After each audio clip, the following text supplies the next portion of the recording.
Alright, so I want to continue reading Long Live the Pumpkin Queen.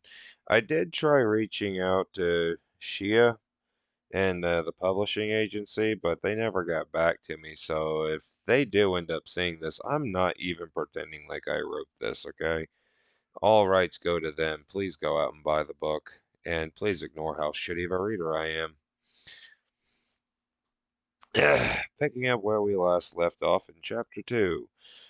We fell headlong through the doorway as if caught in a hallowed breeze until the last we spilled out the other side, landing in Valentine's Town, a place wholly unfamiliar and strange. Quickly, I ran my fingers down my legs, checking the threads and seams to be sure none have split nor tugged loose. Then I breathed in the gentle, sweet scent of chocolate, and roses in bloom, surrounding us, standing a grove of trees nearly identical to our own, several trees grown in a circle, one of each of the 7 holidays, yet the forest overhead is thick with tall swaying branches, green leaves, and tiny white flowers spreading loose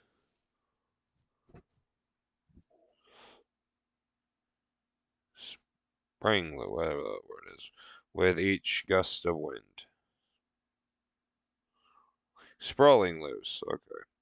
Nothing like the bony, leafless trees that populate the woods in Halloween Town.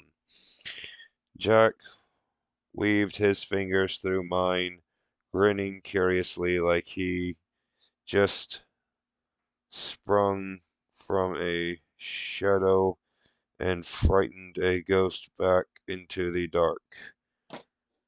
Uh, don't exactly know how you can scare a ghost, but he is the king of Halloween.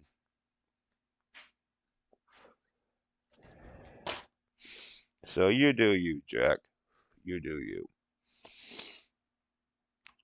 One of his favorite pastimes, and we followed the winding path out of the forest, away from the grove of seven trees.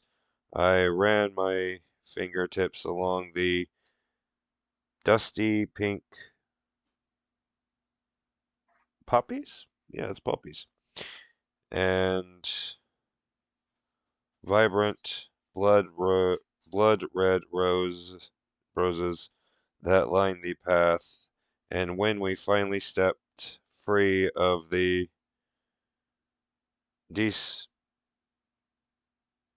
defense forest, Deason's forest, I peered up at a cloudless sky, sparkling a soft, airy pink. Mm, hmm.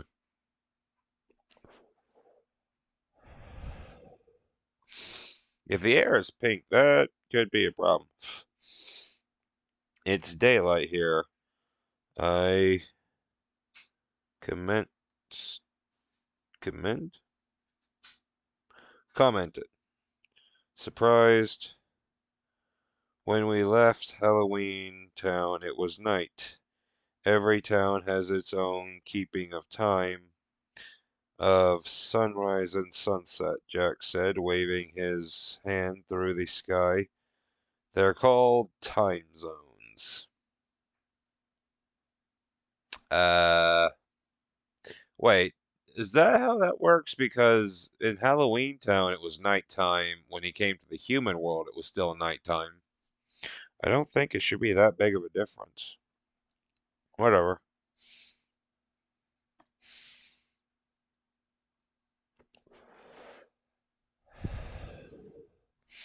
Moving on for sanity's sake. I squeezed his hand tighter, feeling briefly briefly off center, like my seams are tugging too tightly against my skin, traveling from one town to another, one time zone to another. It's strangely disorienting, and my head whirled and spun as if it might tip over. Where are the graves? I asked as we followed the path through the rose-studded meadow nearing the edge of town. I mean, people will still die, so there should be graves here too, but dark, Sally. Whatever.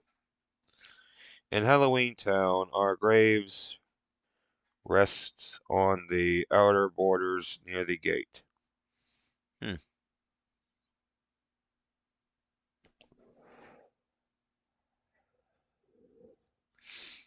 Where the howling voices of the dead can be heard echoing throughout the streets each night.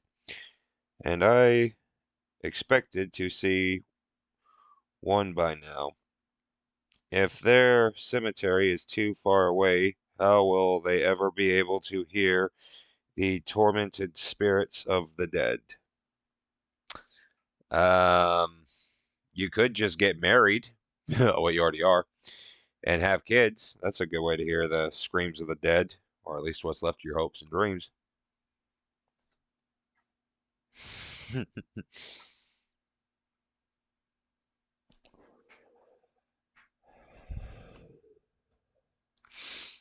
Okay, that was dark even for me. Not every holiday town has a graveyard, Jack explained, giving me a wink, which I highly doubt because, hey, people die. People die all the time. I'm dying inside all the time. But look at all the hearts, he pointed, a bone sharp finger towards an iron gate up ahead. Hundreds of tiny hearts forged into the woven silvery metal. On each side of the gate sat two cherry blossom trees, the branches grown or maybe trimmed into the shape of a massive towering heart. It's an odd, unnatural sight, though certainly beautiful, and I wonder if here in Valentine's Town all plants grow into such unusual shapes. Probably. I mean, Halloween Town is not very symmetrical, if I remember correctly, but Tim Burton has a fear of symmetry, I believe. Mm.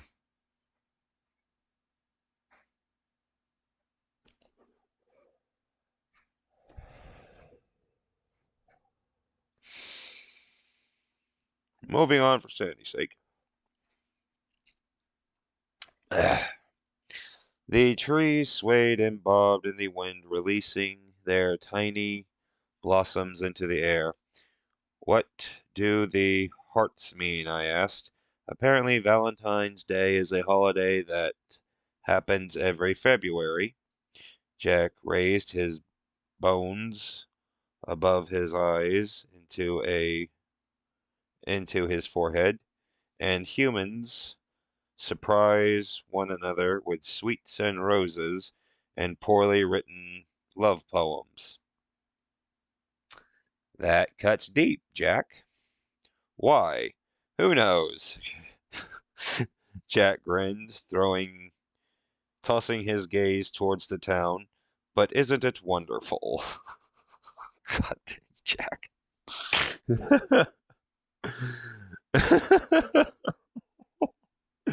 Who cares? They do it anyway. And truthfully, Valentine's Town is unexpectedly charming in an odd, sideways sort of way.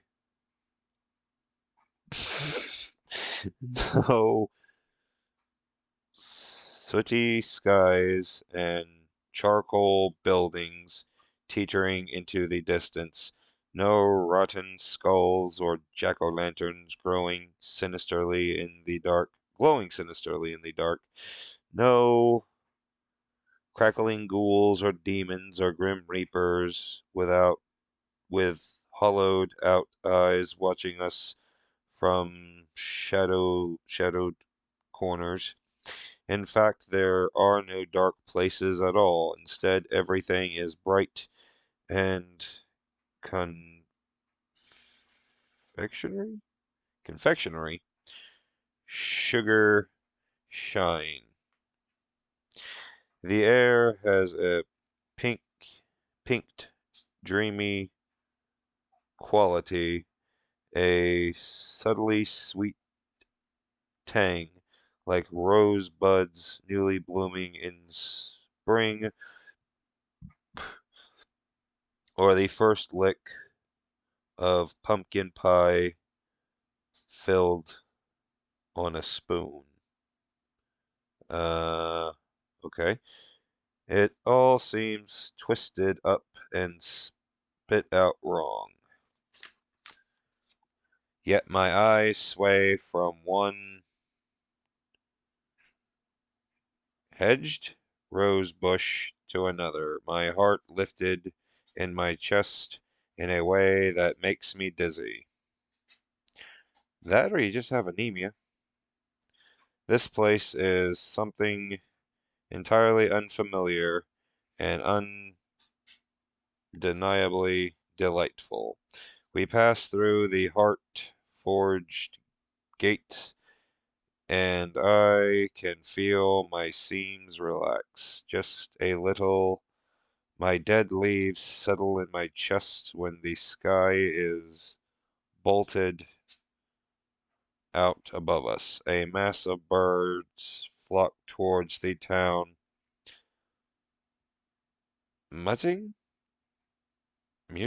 the candy tinted sun. But when what? I don't know what that word is. Squint up at them, squinted up at them, trying to make sense of their odd shape, I realize they're not birds at all. It's a flock of small baby-like creatures.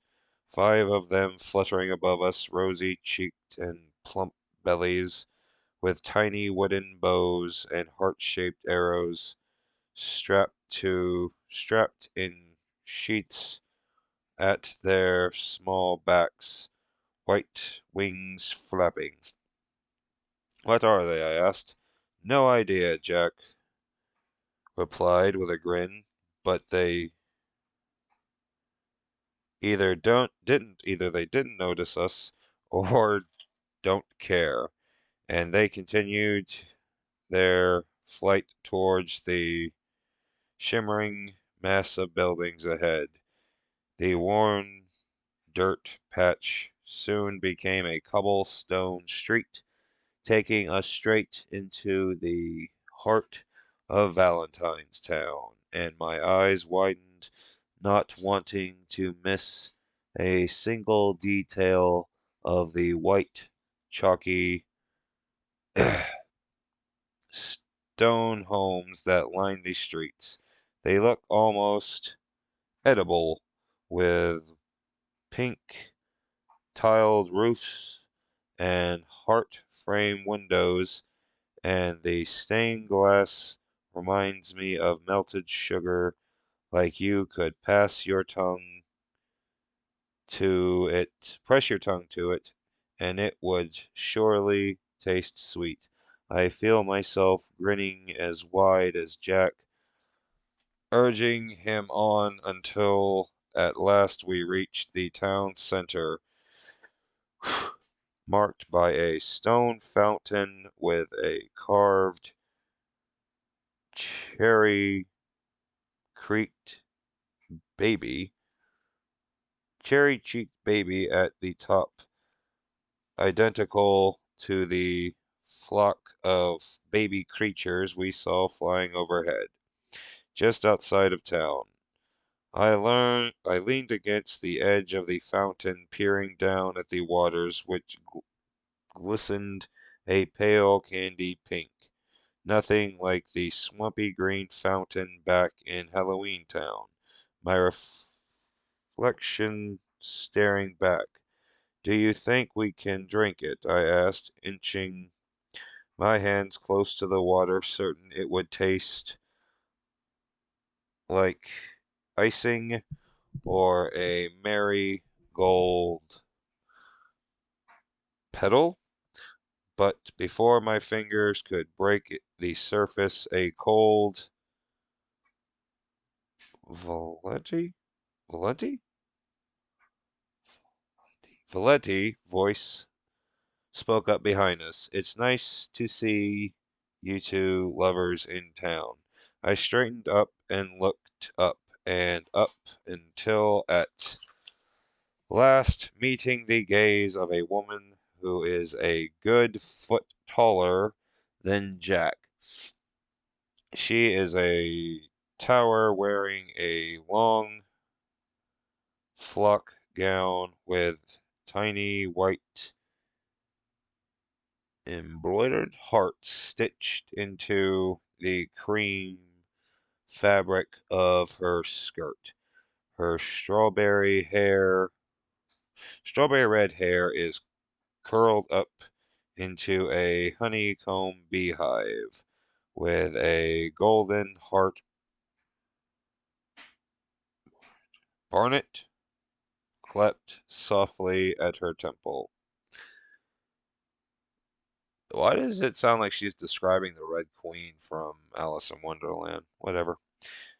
Visiting from elsewhere, she asked. Vulgarly? Vulgarly? Vulgarly? Tapping her rosebud lips with her long painted fingernails. Her skin is a soft pinkish hue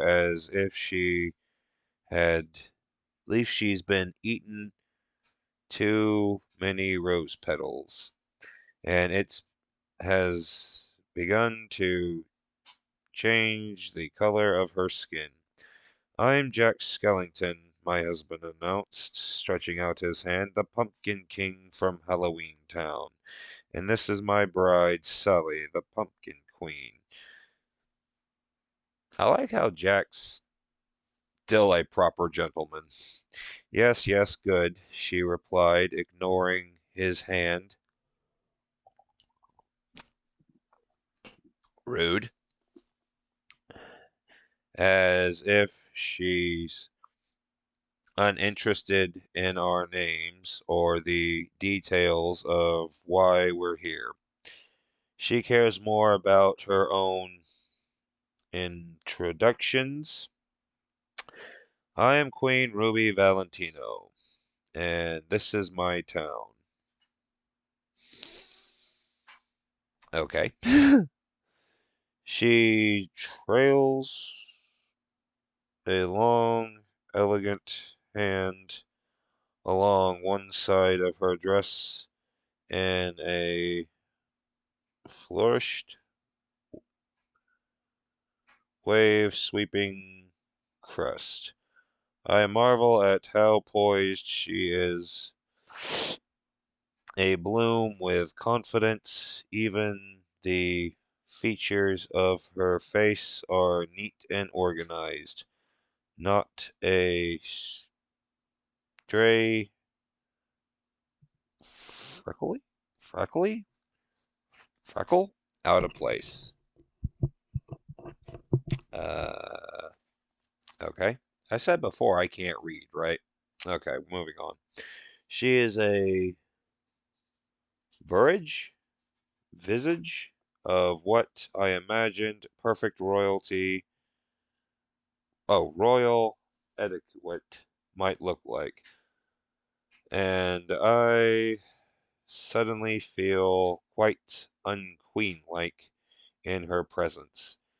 Okay, but you're the queen of Halloween Town, not the queen of Valentine's Town, Sally. Like, there are multiple types of queens in the world. The Queen of England is absolutely nothing like the Queen of Russia. Just saying. It's our first visit to Valentine's Town, Jack replied cheerfully, shoulders back, undaunted by this woman's reg regale demeanor? Regal demeanor. But Rosie's eyes suddenly snapped away from us. Gah! She exclaimed. A bleeding heart. Pedro? Pedro, I told you to rip these out as soon as you see them. A slim, wristed man appeared as if he'd been coached, crouched behind Ruby, waiting any command she might thrust upon him, wearing an apron, a straw sun hat, and long, pale slacks, and clutching a pair of gardening shears, in his dirty, stained hands. He wipes, whips at his, wipes at his forehead quickly. So sorry, Your Royal Highness. I might have missed one. Ruby glanced beneath Ruby gracefully bends towards the ground, despite her heavy gown and high heels, plucking a single flower with a blood-red center that has been growing up between the stone pave parvers that surround the fountain. She holds the flower up for us to see. Can't have these bleeding hearts growing so near the fountain, she said, her mouth contorting into a disgusting little sneer. I blink at the tiny, harmless-looking flower pinched between her fingers, summoning the question inside of me as if I am a child afraid to speak. Why is that? My voice sounds much too small, meager, and weak, not the words of a queen. Ruby flicks her gaze towards me and sneered softly. The Cupids dip their arrows into the fountain, of course, she said. It like I should have already known this, and I gazed down into the waters, light shimmering across the surface like little pink diamonds. Our love potion bubbles up from a natural spring beneath the fountain. She raises her perfectly plucked eyebrows at me. If a bleeding heart flower made its way into the fountain, then everyone who was struck by a Cupid's arrow on Valentine's Day would suffer a broken heart instead of falling in love. Oh, I guess I've only ever been struck by bleeding hearts. Damn. Make me feel even lower, why don't you? She tosses the flower onto the ground and crushes it with the toe of her lollipop red high heel shoes. When she lifts her foot, Pluto? I think it's Pluto. Pluto, the man who stands with his hands writhing beside her quickly. Scutter, front and retrieves the flattened flower from the ground. I'll burn it immediately, he said, then scurries off. Ruby smiled softly, pleased, then tilted her gaze back at Jack and me. Do you have a place to stay? Jack clears his throat. Not yet. Follow me, she said with a flourish. Flush. Her voice now a sing-song of collections of musical notes, as though a songbird is resting in the back of her throat, and she led us away from the fountain. We passed a cafe where the scent of rising dough filled the air, and the dentist's office with a painted window that reads half price cavity removal. Then a smaller print free lollipop with each tooth removal. I guess they gotta stay in business somehow. The people who stroll past us, doughy eyed and full cheeked, always seemed to be in pairs, arms woven together, secret words whispered into each other's ears. They sat side by side at the cafe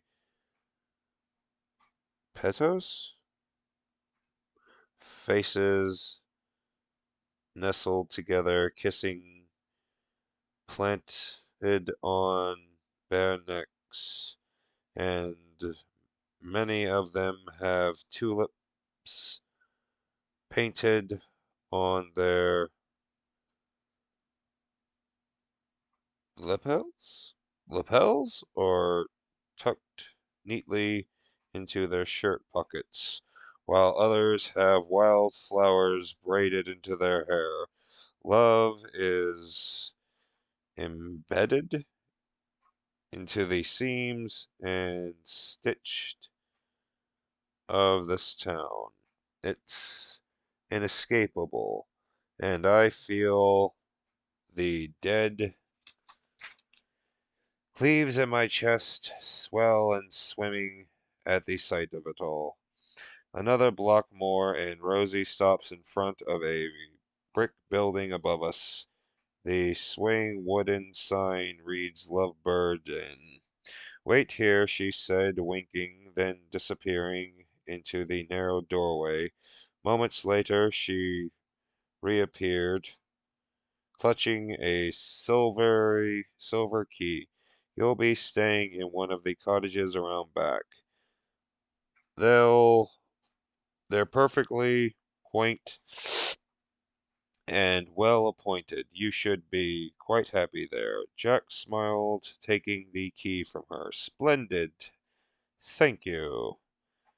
Ruby researched, retrieved a stray pin that has come loose from her wavy cherry red hair just as her eyes flashed upwards. Slow down, she shouted. Above us, a clot, clot of the winged babies fluttering above us, fluttering over the town, blah, blah, blah, before disappearing into the distance. Ruby let out an irritated sigh. The Cupids are so unruly this time of year, restless little troublemakers. She gives me a look as if I should have any idea what she's talking about.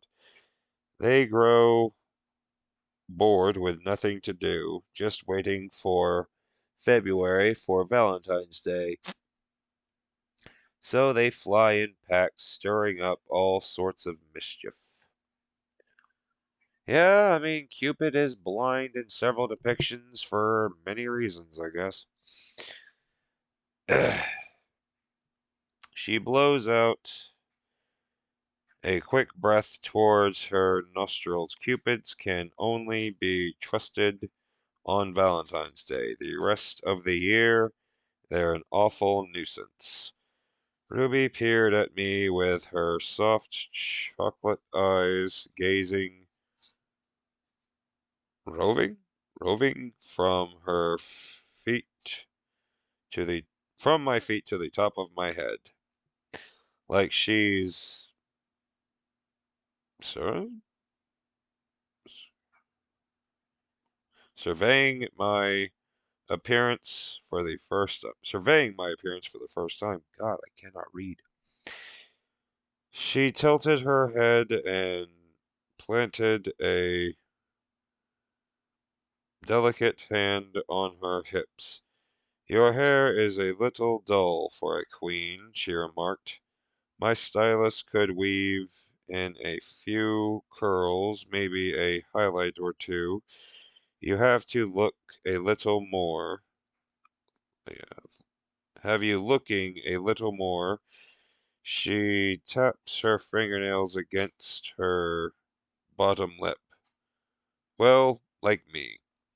A smile sparks in her clear, doughy eyes. I'd be happy to make an appointment for you while you're here. I shake my head quickly, not liking the prying feel, prying feel of her eyes on me. The sharp, uh, praising look. I don't think I started picking at those loose threads on my left wrist, making it worse. No thanks. No thank you. She shrugged, turning her attention up to the street, where two lovers are entangled in the doorway of chocolate shop. A tall, lean, dark-haired man is resenting words to a man with a curly blonde and frankly, a poem that it seems he's written himself. The words scrambled onto a pink piece of paper in his palm. Rosie sighed softly as she caught in the sweetest of moments the tenderness between two people madly declaring delirious in love. Delirious in love. She wiped at her eyes as a tear is about to fall. Then she turned to look back at Jack and me. Say, she began, her eyes, lashes fluttering. You two wouldn't happen to know someone named William Shakespeare. Yeah. Jack lifted his bones above his hollowed eyes. Sorry, no. Ruby let out a long, troubled sigh, plucking her fully painted lips. He wrote the most beautiful sonnet, and I'm certain he is my one true love, but I have a terrible time finding him. Good luck, honey. Jack paused as he shared a look. There are many books in Jack's library written by William Shakespeare. Beautiful, often tragic stories, but they are rather old, and I'm certain William Shakespeare is good and dead quite some time ago now, but I gave Jack a quick shake of my head, not wanting to break Ruby's heart by telling her as much as if we come across him, Jack added, with a gentle smile, we'll certainly send him your way.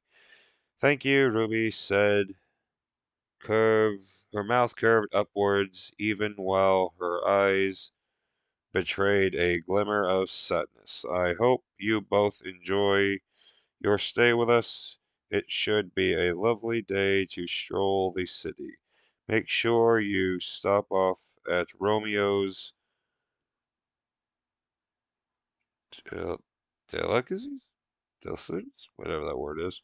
They make the most divine caramel teardrops you've ever had in your life. I have no idea what a caramel teardrop is, but I'm certain Romeo's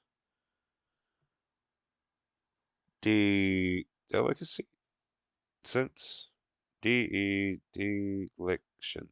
sense whatever is named after Romeo from Shakespeare's play Romeo and Juliet. A reminder of the man who Ruby has never met but loves anyway.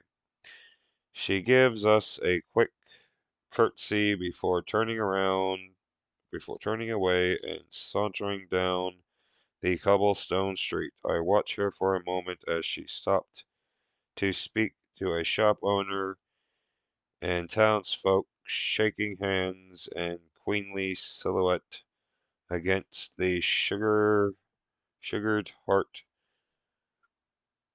carved backdrop of the town. I'm certain I don't cast quite a striking, a queenly figure in Halloween Town. I'm all rounded edges and dead leaves spilling out from loose seams. I'm nothing like her. Well, you don't have to be, Sally. You just have to be you. That's really all that matters.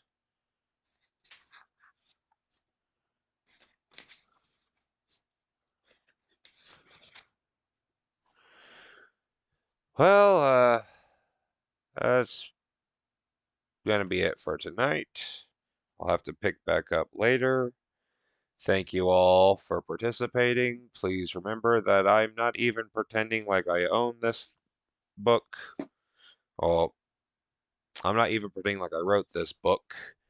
Please support the official release and actually go buy one. I cannot recommend that enough. Thank you very much, and have a beautiful day. Bye bye.